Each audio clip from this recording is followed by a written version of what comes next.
Olá, sejam todos bem-vindos ao nosso canal, tanto continuidade ao nosso estudo sobre a lei de abuso de autoridade. Estamos aqui na tipicidade objetiva. Tipicidade objetiva, explicamos o que é a tipicidade objetiva, como a lei de abuso de autoridade ela tem um crivo muito maior do que nos crimes comuns. Analisamos ali o artigo 9 como exemplo, vamos dar continuidade, analisar o artigo 13, o artigo 27, para a gente estar concluindo essa aula hoje. Eu vou compartilhar aqui com vocês e vou estar só fazendo uma pequena revisão, né? Que seria o esquema da tipicidade objetiva, né? Engenharia legal por trás da lei de abuso de autoridade. Nós vimos que o senso comum, né, que se o agente público ele violou a lei, desrespeitou o prazo, errou qualquer coisa, ele cometeu abuso, mas a gente tem um rigor penal, né, que os agentes públicos eles cometem irregularidades diárias se cometer crime, tendo ali as suas sanções, até responsabilidade civil, administrativa. A diferença estrutural entre o erro administrativo e o crime não está apenas na intenção, mas no encaixe cirúrgico na conduta da lei, sem falar no fim especial de agir. Trabalhamos com esse exemplo aqui, né, o universo das ilegalidades administrativas processuais, e trabalhamos com um filtro aí para sua melhor compreensão. Então a gente tem atos ilegais, erros de procedimento, atraso, busca nula, outras coisas, só exemplificativo, né? Então você tem uma descrição material, prática, né, exata da conduta proibida. Então se ela não passar ali todas aquelas malhas ali, essa conduta vai esbarrar. Então apenas as condutas, né, que têm a tipicidade objetiva, estritamente tipificadas, vão virar uma denúncia criminal e vão ser crime. A gente analisou aqui o artigo 9º da aula passada, né? Vimos ali decretar a medida de privação de liberdade manifesta desconformidade com as hipóteses legais. Vimos o verbo típico, né, que é a conduta material, objeto material. Vimos ali a circunstância, a qualificadora e a relação de causalidade. Então vamos dar continuidade, trabalhando nisso daí também. Vamos partir para o artigo 13, e tudo no mesmo condão, né, que a gente estava trabalhando ali do artigo 9º, né? Então a gente tem o objeto material, ou seja, um alvo específico. Então o artigo 13 vai estar falando constranger investigado em casa. Não é falta de objeto material. Investigado em busca domiciliar. O artigo 13, perdão. Preso ou detendo. Exige privação de liberdade prévia por autoridade. O alvo do constrangimento é estrito. Então, você não teria ali no investigado, né, um constrangimento em casa. Falta o quê? O objeto material exato. Você pode ter outro crime, mas não o crime do artigo 13. Né? O cidadão comum já vê tudo com abuso de autoridade. Então, o objeto material é a trava do escopo da lei, ou seja, errar o alvo significa que a conduta esbarra na tipicidade objetiva para aquele artigo. Você pode ter o artigo 10, mas nunca o artigo 13. Então, nessa forma que eu quero que você faça as provas, bem ali no fim especial de agir, e além disso, a outra barreira que a gente está trabalhando agora, que é a tipicidade material, né? A outra tipicidade subjetiva, no primeiro instante, não precisa muito, uma vez que a lei só fala em dolo, né? Pode ter ali exceções, mas a gente vai trabalhar à frente. Circunstância qualificadora, né? A nuance manifesta, então você tem ali um grau de ilegalidade. Duvidosa, falta de fundamentação. O juiz decreta preventiva, sem fundamentação adequada, mas aplicando a lei, né? Um caso de borderline, de surto psicótico, depois você vê que não tem, né? Pode ser anulada, mas existe prova rigorosa da intenção, né? Para virar crime. Agora, quando é manifesta, né? Violação frontal que exige realmente uma punição. É uma decretação de prisão preventiva de uma pessoa que já está abusada, né? Com trânsito em julgado. E aí sim você vem uma violação frontal, a lei, a jurisprudência, o exercício da magistratura, tá? Então é óbvio que aí você teria. Não basta ter uma violação, tem que ser manifestamente contrária, tá? E a gente falou isso. Então a lei não vai punir até mesmo uma interpretação ruim, ela pune a rebeldia evidente contra o texto literal. Relação de casualidade, né, quebra da corrente, né, causa indireta de atipicidade, né, nós temos aí um anunciado do artigo 19 do Conselho Nacional de Procuradores Gerais, que vai exigir a tipicidade, né, como uma ligação íntima e direta, né, o legislador ali está restringindo o tipo a não configurar um fluxo natural. Por quê? Proteger também os erros inerentes do sistema de justiça. Então você tem o promotor comete erro interpretativo, oferece denúncia. O juiz recebe a denúncia, a defesa atua, o processo ocorre, o réu é absolvido no processo. Então você vê que nesse caso daí você não tem o abuso de legalidade, né, com a intervenção da defesa. Você tem que também ter ali um prejuízo. Uma pequena matriz diagnóstica, né, os 5 mais cobrados em prova.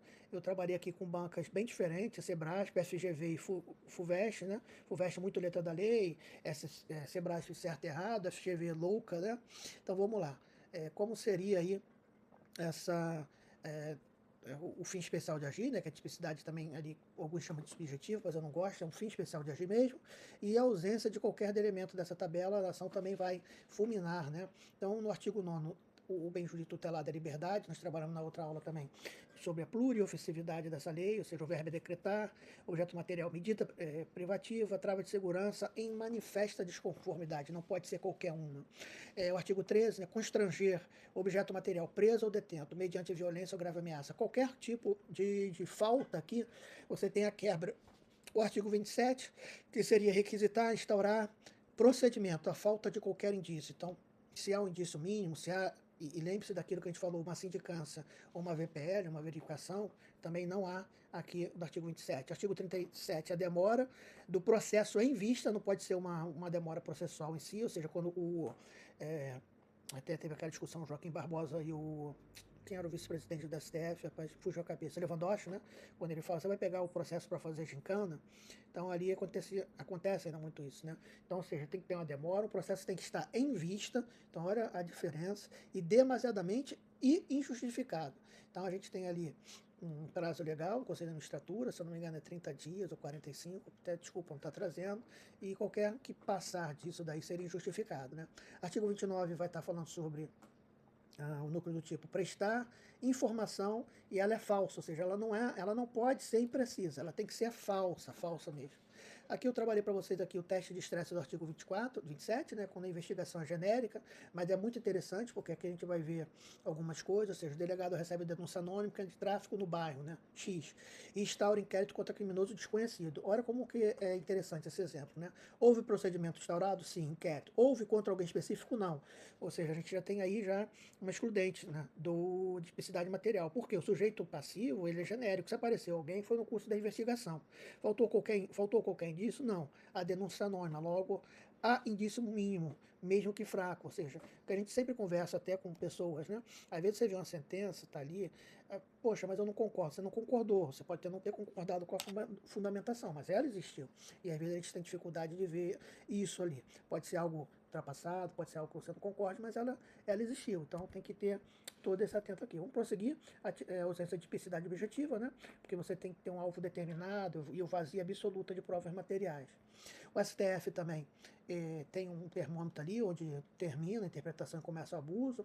Ele vai tutelar a boa-fé interpretativa, né, análise técnica, erro humano, a gente está falando de ser humano, honesto, divergência doutrinária, né, é o famoso crime de hermenêutica que não existe do artigo 1 e 2.